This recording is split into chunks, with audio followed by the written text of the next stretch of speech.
You are listening to Dove Valley Deep Divers with Erick Trickel and Lance Sanderson. Ball comes out of the hands of Newton. It's on the ground, picked up by T.J. Ward at the 4-yard line. Vaughn Miller did it again. On Overtime Media. And we are live. Mile high hello, everybody in Broncos country, and welcome into another episode of the Dove Valley Deep Divers podcast. I am your host, Lance Sanderson, and joining me, as always, is my good friend and colleague. He is your Denver Broncos insider and the senior draft analyst for MileHighHuddle.com. He is the one and only Erick Trickel. Erick, what's going on today, man? How you doing? I'm doing pretty good. So this just occurred to me is like one of these times when we're doing the show and you're doing the introduction, I want to be facing away and then just have that evil spit chair spin around the camera. We have a lot of fun on this show, so why the hell not? Yeah. But yeah, I'm doing good, man. I'm super excited to be talking about this. I'm actually really happy that for 2 days in a row, we actually have some sort of news that we can talk about. Yeah.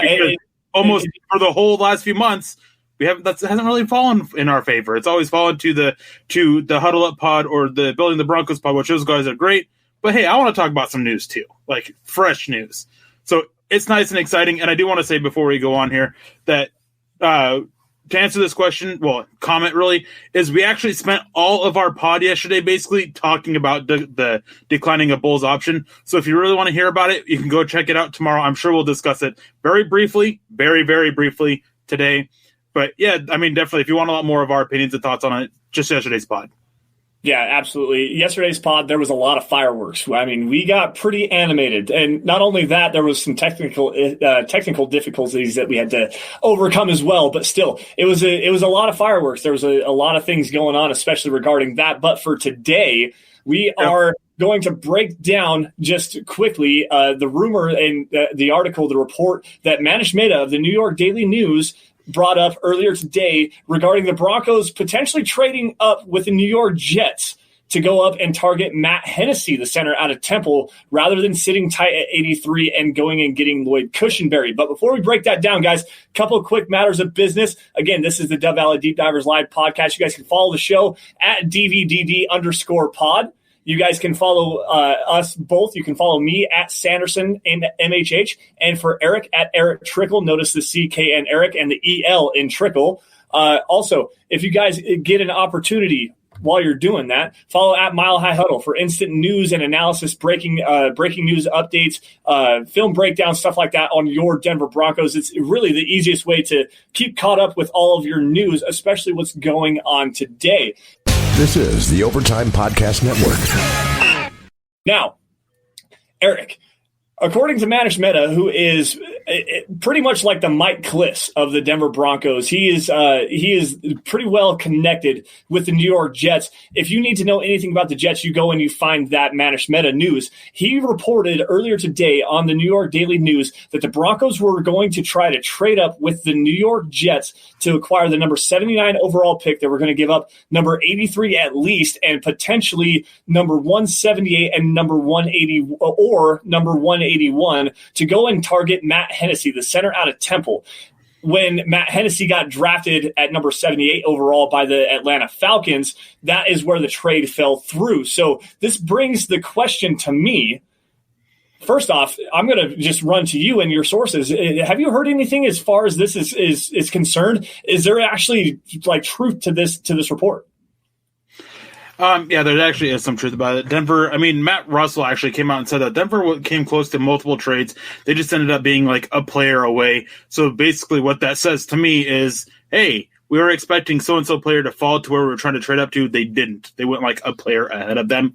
So that's definitely a thing. But yeah, Denver, everything I heard was that Denver actually really, really liked Matt Hennessy. But the fact is that Lloyd Cushenberry wasn't too far behind them in their opinion, which is one reason why they're willing to just risk it in the first place with not taking one of them at 77. They saw Michael Ojimudia, who they really liked. They had highly graded, and he was a player too that they got word that he wasn't going to fall to 83. So they took him. They let the centers fall. They tried to move back up to get the center they really wanted. Just fell short of it a little bit, which sucks for them because I liked Matt Hennessy quite a bit more than Lloyd Cushenberry. But at that point, mid-third round, both of them were good value. So it doesn't really hurt me or bother me that they weren't able to. But I really do like Matt Hennessy. I would have liked him a little bit more than Lloyd Cushenberry. I think that he has a lot more to go off of right away as a pass blocker. That is Lloyd Cushenberry's one big area of concern. And I think that Matt Hennessy offers up a little bit more of a higher ceiling than Lloyd Cushenberry does. But yeah, I mean, it was fine. Not giving up the extra capital to move up just 5 spots. It is fine with me. Again, hopefully Lloyd Cushenberry works out, because if Lloyd Cushenberry fails and Matt Hennessy succeeds, then it's going to be a lot more of a bummer knowing this. Yeah. Well, and just going back to the overall theme of what the Broncos did in the draft, they chose a lot of guys that didn't have the higher ceiling, but they had the higher floor. There was not a lot of boom or bust potential, and I could see that a lot with Matt Hennessy, where, yes, he is a little bit better as a pass protector right now, but there's a lot of development that still needs to occur with Lloyd Cushenberry, and yes, he can develop into a very nice pass blocker, and I think that he's a better run blocker day one than Matt Hennessy is. He's also a very good scheme fit, so the Broncos not necessarily missing out on Matt Hennessy by getting Lloyd Cushenberry. They went out and still got the best center on their board, and it worked out for them. Yes, they would have liked to have gone up and got Matt Hennessy there, obviously just based on the report alone. But at the same time, this kind of begs the question to you, Eric.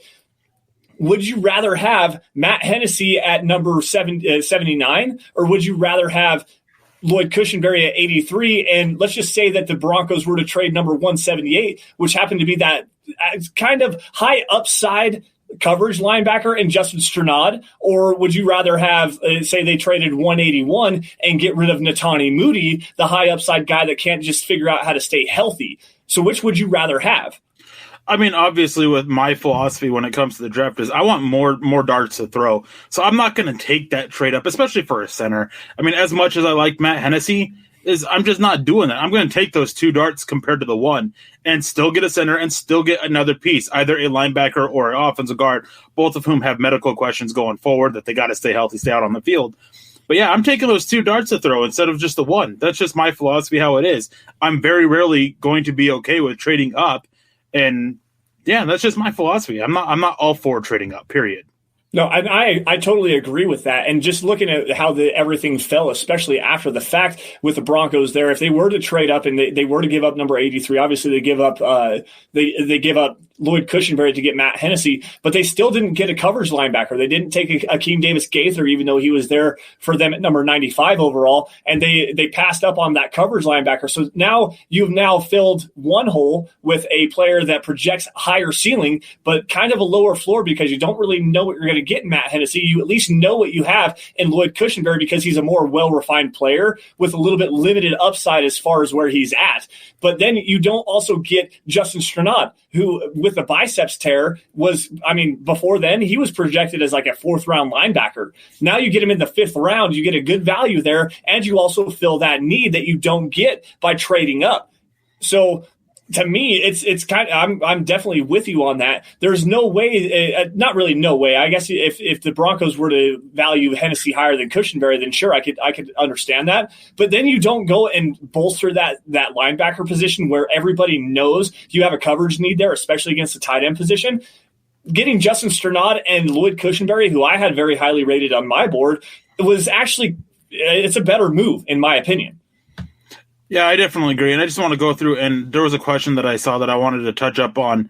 Let's see here. Let me see if I can find it real quick. How much of a better prospect is Lloyd Cushenberry than Matt Hennessy?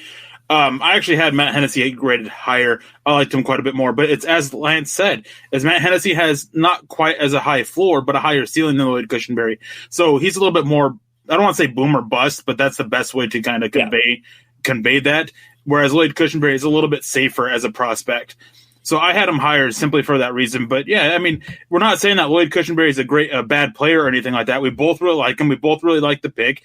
He's a great leader, great run blocker. I mean, the inside zone that the Broncos are going to be running under Pat Shurmur is going to be executed so well because that's something that Lloyd Cushenberry does so well. That's something that Graham Glasgow does so well. That's something that Dalton Reisner can do so well. So they got the pieces to really fit. It's just I like Matt Hennessy a little bit more when it comes to trading up. I'm glad they didn't. Really like the player, like the fact they didn't trade up, and they got a good player. Yeah, and as I said earlier, I think it was specifically on the draft podcast, and I think I even said it earlier yesterday, was the Broncos just now solidified the interior of their offensive line, regardless of if it was Matt Hennessy or if it was Lloyd Cushenberry. They now have Dalton Risner at left guard, they have Graham Glasgow at the right guard, and now they have that starting centerpiece, whether it was Hennessy, whether it was Cushenberry, regardless of anything. Like Nick Kendall says regarding the wide receiver position, it's just your scoop of ice cream. What flavor of ice cream do you like more?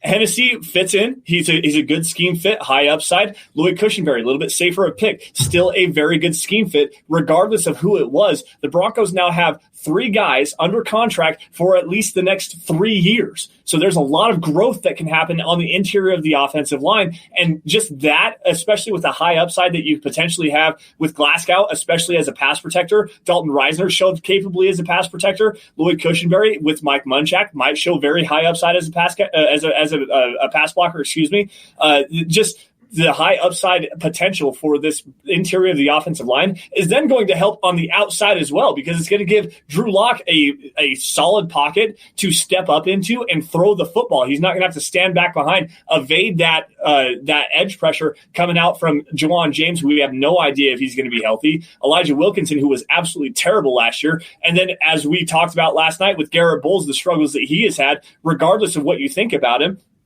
At least Drew Lock now has a solid pocket he can step up into and release the ball cleanly.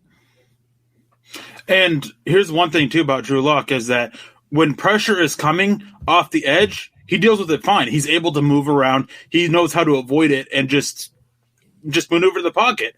But what kills him with pressure is pressure coming on the interior. So that's why I think that Denver made put a big thing on improving the interior of the offensive line with Graham Glasgow and Lloyd Cushenberry, is they wanted to protect that interior pocket. They wanted to give him room to step up on. They wanted to take away that weakness from him a little bit. So, again, it's a really good pick, and it's a pick to basically benefit Drew Lock because of those issues. So there you go.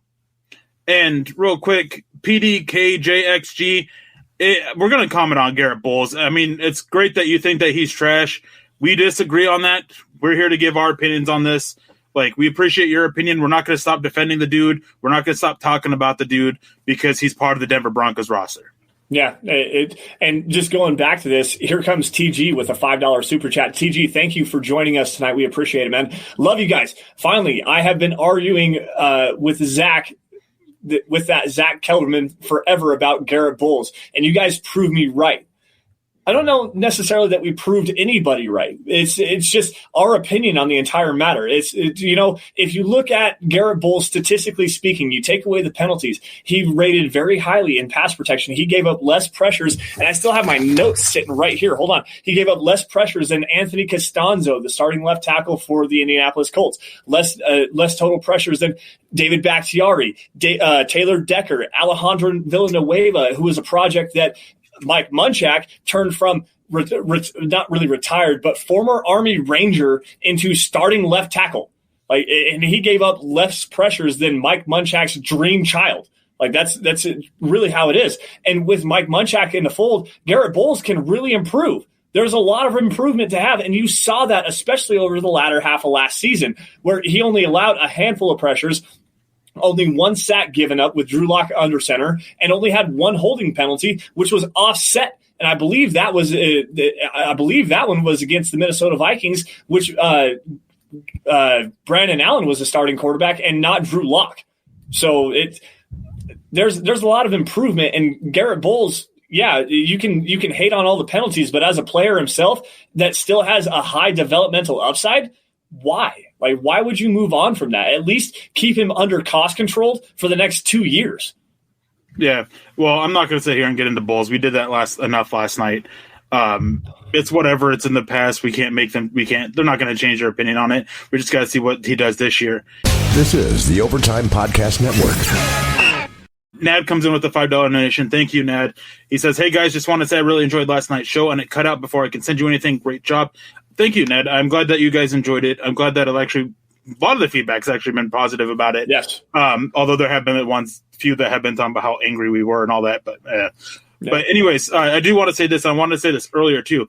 If there's a issue on YouTube with the stream, go to Facebook. We have it live there on the Mile High Huddle Facebook page. We have it live on Twitch. You can search us there, Mile High Huddle. We're live on Periscope, and we're also in the Mile High Huddle Mile High Huddle fan group on Facebook as well, that you guys can all check us out on there. We don't know what it was with the issue with YouTube, but it was something on YouTube's end. The one thing that on the streaming service that we actually use, it actually makes a comment that due to what's going on in the world right now that we can't really talk about or say, is that there's an increase in traffic on YouTube, which is causing some issues with it, as well as some issues with comments coming through on Facebook and a bunch of other issues. So we apologize for that, but it is something that is out of our control. And there's another question that I wanted to sit there and go over, and it was asking about which position is more of a need, safety or edge. And this is actually a very interesting question for me, because I've been one who's been pounding the table that both of them are bigger needs than people I've talked about. And for me, I think safety is a bigger need than edge is. And it's not because edge is set by any means. There's so many questions with edge. I mean, Von Miller's age, Bradley Chubb's health, Malik Reed really fell off during the year. Justin Hollins, he's probably going to be more considered an off-ball linebacker than an edge. We have no idea what Derek Tuska is going to do. And Jeremiah Tauchu, as good as he was, he's just a depth piece. Yeah. But at least at edge, they have a depth piece. At safety, I don't like what Trey Marshall's done whatsoever to be given that number 3 safety role. I am not a fan of him. I did not think he played well last year when he was seeing the field. I think that we're going to see a competition involving him, Duke Dawson, maybe Isaac Yiadom, but the 2 undrafted free agents, Douglas Coleman and Asang Bassi, I wouldn't rule them out about winning that job. I think that Denver needs an answer there, because the third safety position in Vic Fangio's defense is considered a starting position. They're a player that's going to see 70+% of the snaps on defense this year. Yes, absolutely. Because especially given the role in the NFL right now with the high octane passing attacks. I mean, obviously you see the Kansas City Chiefs. You've got the Baltimore Ravens throwing the ball. The Green Bay Packers with Aaron Rodgers. You've got obviously Drew Brees, Tom Brady down in Tampa Bay now. There's a lot of high octane passing attacks you're going to see a lot more nickel packages where you're going to see 5 defensive backs. That means that 5th defensive back is going to be that nickel cornerback. He's going to be that nickel safety, a guy that can play inside and play in the slot. He can potentially slide to the outside, and he can also play deep. Asang Bassi is actually a really good guy that the Broncos can suit up there, especially over Isaac Yiadom with his struggles to play inside, his struggles to maintain, turn his head, getting down the field vertically on the outside. And we'll see what happens with him if the Broncos do actually transition him to safety, the way that we're hearing some rumblings coming out of Dove Valley. It's going to be very interesting to see how that works. But with Asang Bassi coming in, that's actually a pretty interesting piece to put in there as that nickel defensive back. Yeah, it is. And I did have posted an article. Maybe Buana, since you're the moderator thing, maybe you can go grab the link for that. I don't know. But it's about the undrafted free agents and their chances to make the roster. Well, guess what? Asang Bassi and Douglas Coleman, the only 2 defensive undrafted free agents the Broncos brought in, had the highest chances for me to make this roster. And it's simply because of how weak the safety position is.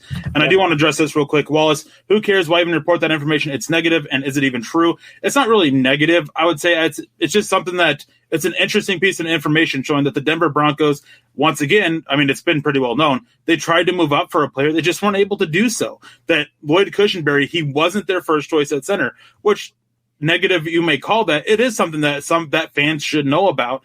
And as for it being true, it is true. Denver, I mean, I like Lloyd Cushenberry. Denver wanting another center doesn't make Lloyd Cushenberry a bad pick. It's just, they just felt somebody else was a little bit better. And part of the report was, and the Broncos' response to it through reporters in Denver, has been that the 2 centers were very closely graded. Matt Hennessy just happened to be a little bit higher, so they wanted to make the move for it. It's something that's worth talking about. And you may not care, but there are a lot of other fans who do care. Yeah, it's a very interesting conversation, if nothing else, to figure out.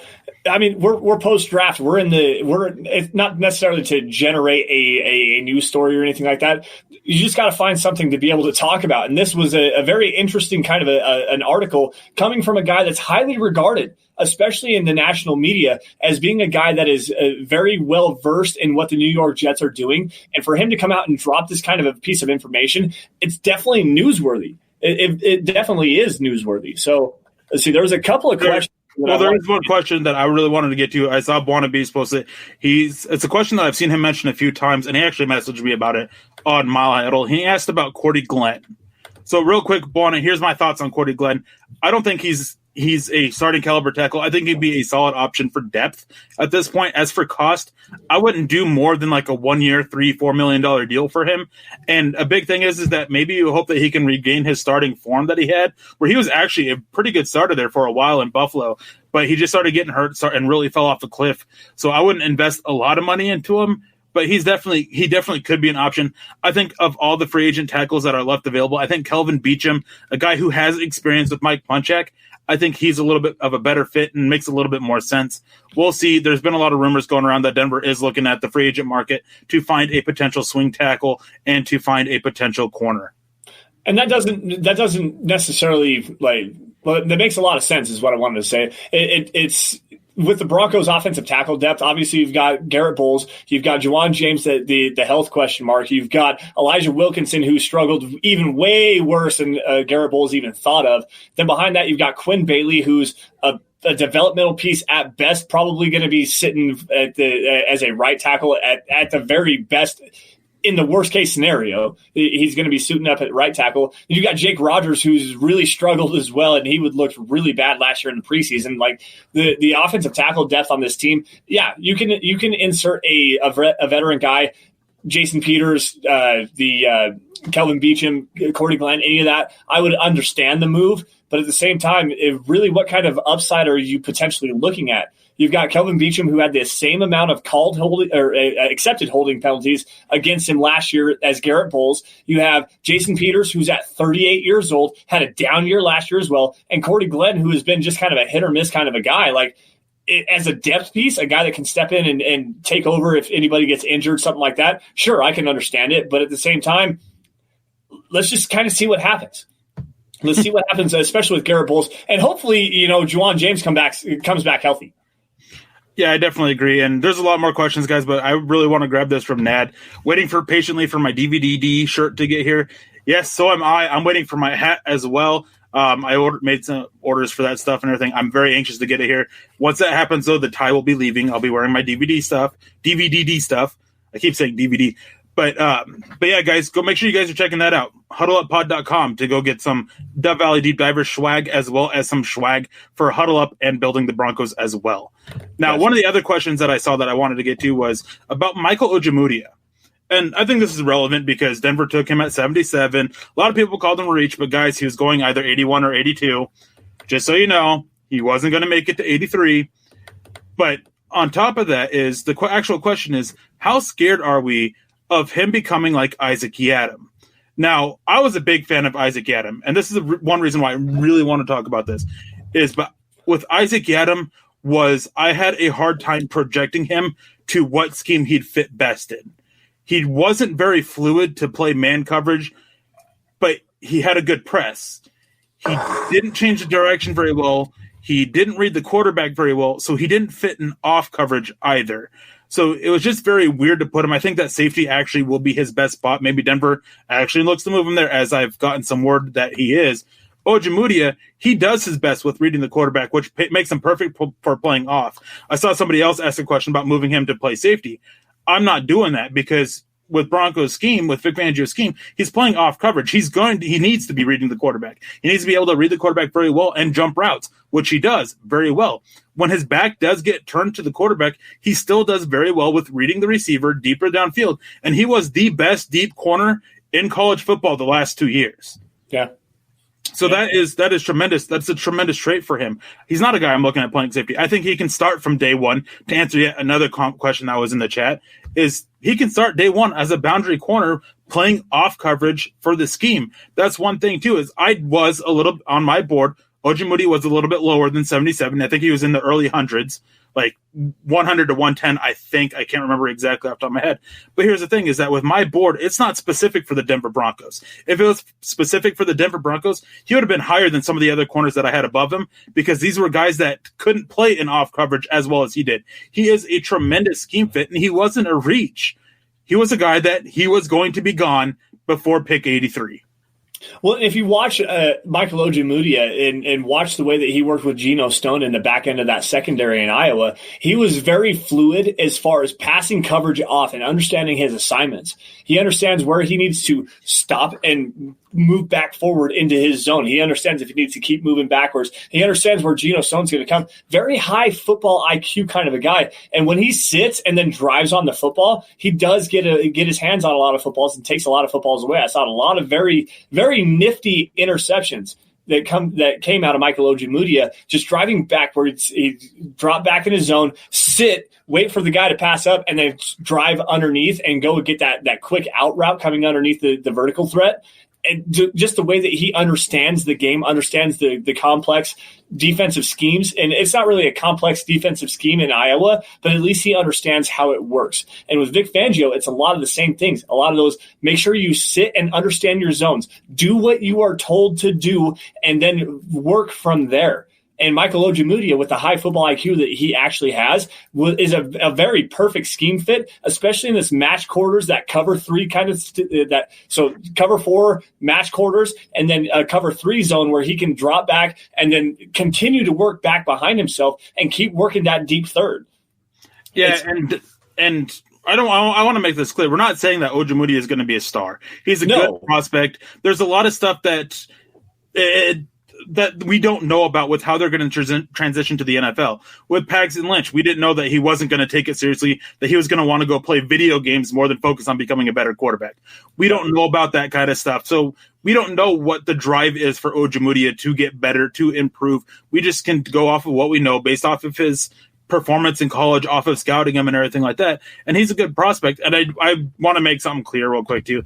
Ted, I don't want to talk about Bulls too much because we spent a lot of time talking about that, but I want to say is that he's not my guy. I do defend him quite a bit because he gets a bad rep, but yeah, he's not my guy. He's a guy that I absolutely hated as the 20th overall pick. I had him as a second round grade at the earliest, because he was just so raw of a player, and I didn't see the athleticism that a lot of other people saw. And I have written multiple articles, and we actually have a podcast where I rip him to shreds about it. I just think that he gets a far worse rep than he actually deserves. So I do find myself defending him a little bit. But yeah, he's not my guy. Yeah, if you're interested in hearing what we had to say about Garrett Bowles, and I believe this was right after the Chicago Bears game where he had 4 holding penalties that were called against him, and it was an absolute crap show, for lack of a better term. We actually shredded Garrett Bowles and said everything that he was doing wrong, and then all of a sudden he started turning his game around and started to kind of take to the coaching. This is the Overtime Podcast Network. Oh, sorry about that. But anyways, go back and check out, search Dove Valley Deep Divers on YouTube, do Dove Valley Deep Divers, and then also search Garrett Bowles. It's one of our earlier podcasts, honestly, where we shredded Garrett Bowles and his technique and everything he needed to do to fix it. And after that podcast came out, it was kind of like he almost listened to us, and he started to fix his game, and he actually started to play a hell of a lot better than he was earlier in the season. And also the quarterback play towards the end of the season with Brandon Allen at least being able to move around, even though he wasn't the best at evading pressure as far as stepping up, he could at least roll away from pressure. And then come with Drew Lock, where the lack of pass rush coming off the left tackle side, Garrett Bowles improved drastically over the course of last season. Yeah, definitely. And again, I really don't want to talk about Bowles that much, man. But going on to any news on Callahan, I'm hoping he comes back healthier, and our starting secondary would be scary. Things I've heard, I'm not overly optimistic about him playing, not necessarily not playing this year, but how much he plays this year. There's been some bad stuff going around about his foot and everything that still raises concerns about it. and just makes me question how many games he will actually play this year. I hope he can prove everything I've heard wrong. And I hope what I have heard is wrong, and that he's able to play every game this year, which would be a first time in his career, because he's definitely got talent, and the secondary can really use that help that he brings. Yeah, I've got a super chat coming in here from John Houston, $5 super chat. Thank you, John, for that. We appreciate you. We appreciate you joining us tonight. What is Netanya Moody's ceiling? Some said he was on par with Quentin Nelson before he got injured. Also, most draft boards had Lloyd higher than Hennessy. And to kind of dispel the Lloyd higher than Hennessy, yeah, I think a lot of that has to just go with name recognition, especially with what LSU was able to do, going out and winning the national championship this year. Obviously, Joe Burrow raises all ships. Good quarterback play raises all ships. But Cushenberry being rated higher than Hennessy, it's that scoop of ice cream. Which one do you prefer? Do you prefer a high upside guy in Hennessy, or do you prefer the safe floor in Cushenberry? That's all it boils down to is who is your guy? Pound your table for your guy. Yeah. Now, going to Netanya Moody, the high ceiling there is absolutely true. If you watch him back at Fresno State, especially 2017, where he was manhandling people in the Mountain West. And yes, it is the Mountain West. It's not the Pac-12. It's not the SEC. It's not the ACC, any of those Power 5 conferences. But still, he showed very, very capable as a pass protector. He showed an amazing mean streak in the running game. But the problem is he's just so injury prone. He has a torn Achilles to his name. He has a Liz Frank injury that sidelined him for the rest of last year. So he's only played 5 games, I believe, in the last 2 years of his playing career. So yeah, there's a big question mark there. But as far as the ability that you get to see on tape, absolutely, he could be one of those big mauling run guys. He could be a tremendous pass protector. He could be a second round pick if he's healthy. Yeah, definitely. I actually had him graded as a second-round pick until I started hearing more and more concerns about the injuries and everything like that, and just the longevity of his career potentially being in jeopardy as a result. So, which caused him to drop down my board. But if he can stay on the field and everything just basically on the field stuff, he had a second-round grade for me. He is a great prospect that the 19 games in 4 years just caused him to drop. And real quick, JP comes in with a $1.99 donation. I think we should trust Ojimudia pick a little more. I definitely agree with that. Yes. Yeah. I know we actually just talked about Ojimudia, but I actually didn't see it until just now. So going back to the comments, I definitely wanted to get your comment out there. Yeah. Don't want to leave any of our super chat superstars out in the cold. I agree with that. I think that we should just kind of sit and kind of ponder this Ojimudia pick just a little bit more, just because it is such a perfect scheme fit. There's a lot of high upside there. There's a high floor. There's a high floor as well.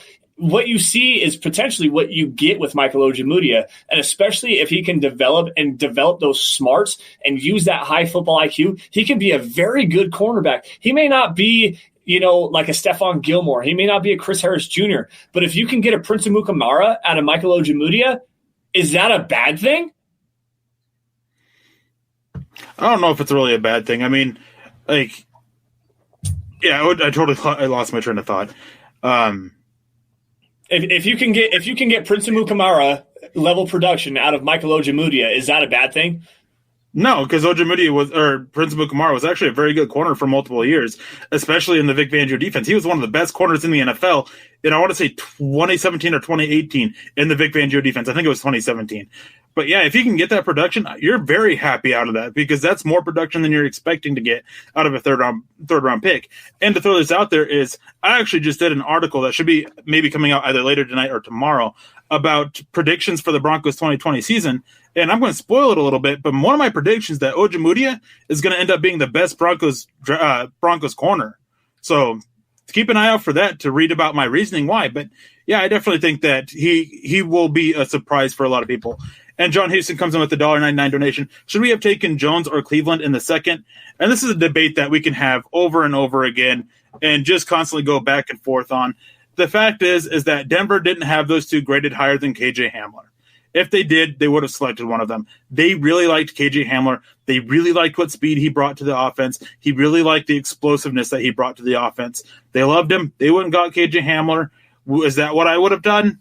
Don't know. Can't really say for sure. But going with the team on this one, they liked KJ Hamler more. So I can't fault them for going with their board. I just want to put in this discussion really fast. What if KJ Hamler ran at the combine and ran what is reportedly as a 4.27 40? Now, a couple days ago, I saw a GIF on KJ Hamler. It was a highlight of him returning a kickoff against the Michigan Wolverines. I think it was in 2019. But anyways, I stopped it when he hit the 40-yard line running towards the end zone. It was at 7.02 seconds. When he hit the end zone, the clock read 10.99 seconds. That is 3.97 seconds. 3.97 seconds. And yes, that is with a running start. That is full pads. And yes, it's completely unofficial. There's no way that I can say that, yes, he did run a 3.97 second 40-yard dash. But still, if he does go out to the combine, run 4.27, 4.25, something like that, are we talking about KJ Hamler as a second, potentially third-round pick? Or with that explosive speed, and given the fact that he is extremely explosive, does he sneak into the tail end of the first round? That's definitely an interesting question, and it has to be balanced out with the fact that on 114 catchable passes, he had 16 drops. He's a smaller receiver. He's going to have issues against size. So it's something that you have to balance out there. In the end, if he did run a 40 and he ran that 4.27 official time, I think that we probably still would have seen him go somewhere in the range that he did. Maybe a couple picks earlier, but I still think somewhere early second round, 40 to 50s, something like that, just because there's so many concerns with his size and his drops. Yeah, and I understand that, the size issues and stuff like that, but still, you don't see those size issues come up with Tyreek Hill and that 4.2, whatever the hell it is, speed that he has. They're figuring out a way to use him in Kansas City, and yeah, he's a small kind of a guy, but he's figured it out and has become an explosive player. Not saying that KJ Hamler can be that kind of a guy, but still, there's a lot to like there. There's a lot to like. So with Tyreek Hill, yes, he is undersized, and actually we do see his size at Cup has issues. Yeah. Times for the Chiefs. So we can't sit there and say that it doesn't occur. But the big thing with that is that Tyreek Hill, yes, he's super fast and everything. He's a tremendous route runner. His ability to use double moves and everything to get corners and get safeties to bite on it, it just helps him get open so that his size doesn't become as big of an issue. Yep. And KJ Hamler do the same thing. Oh, yeah, he can develop that route running and become such a threat about it. But it's already there. It's already there. He's got some refinement to do, but there's still a lot to like about the route running there. I like a lot of what he's doing. I disagree with that. I don't think his route running, I don't think it's terrible. I don't think it's great. I think it's okay. Needs a lot more work done. And I think Zach Azzanni, he's a guy who he developed Courtland Sutton, who was terrible with routes, and Courtland Sutton became a really good route runner year 2. So we know that there's a coach who can develop that. But I mean, I don't think that it's right to just shrug off his size because Tyreek Hill, when Tyreek Hill is one of the best route runners in the NFL right now, that he uses that route running to get himself open. And James Campbell, Hamler has so much benefits for spacing. He does, which is why he's a good fit in Pat Shurmur's scheme. Pat Shurmur's scheme is an offense that he's going to spread out the defense and he's going to find the open guy because somebody's going to get open. Somebody's going to get some separation against the defense to take advantage of that. So Hamler is a great fit for that. No denying that. Yeah, and this is also a good point. Zach Azzanni really wanted to recruit Hamler when he was a wide receiver coach at Tennessee, and that was only a few years ago. Zach Azzanni, with the ability that he has shown, not only with Courtland Sutton, but also just to be able to develop Deshaun Hamilton, Tim Patrick as well. But now here begs the question, going back to Tyreek Hill and KJ Hamler and Courtland Sutton as well. With KJ Hamler's route running ability coming out of college and Courtland Sutton's ability to run routes out of college, which one would you rather have just as a pure route runner? Because I know I'm taking KJ Hamler on this one easy. Over who was the other receiver? Courtland Sutton. If you had to choose between Courtland Sutton route running and KJ Hamler's route running, who would you prefer? I mean, I'm going to prefer KJ Hamler's because he's got, at his smaller size, he's not as lumbered of a mover as Courtland Sutton was. Well, and Courtland Sutton also had a very limited route tree at SMU. That's true as well. But I mean, it's. I don't think that it's right to compare to have those two be the guys. But out of those two, I'm going to go with KJ Hamler. But yeah, I mean, it's just that is. But again, it goes into the fact that this is a guy that Denver wanted. Zach Azzanni wanted him. Zach Azzanni has shown multiple times that he can develop route running. I'm trusting him with this. I do have concerns about the drops. 16 drops on 114 catchable passes is a bad number, and John Elway can say that it's an issue with his technique all he wants. I disagree. I think it comes with the fact that he just has terrible technique, and he has to rely to double catches and body catches so much that is just leading to a lot of issues with the drops. Can some of it be corrected? I think some of it can be, but I still think we're going to be seeing a pretty high drop rate, probably somewhere about 10 to 15%. Yeah.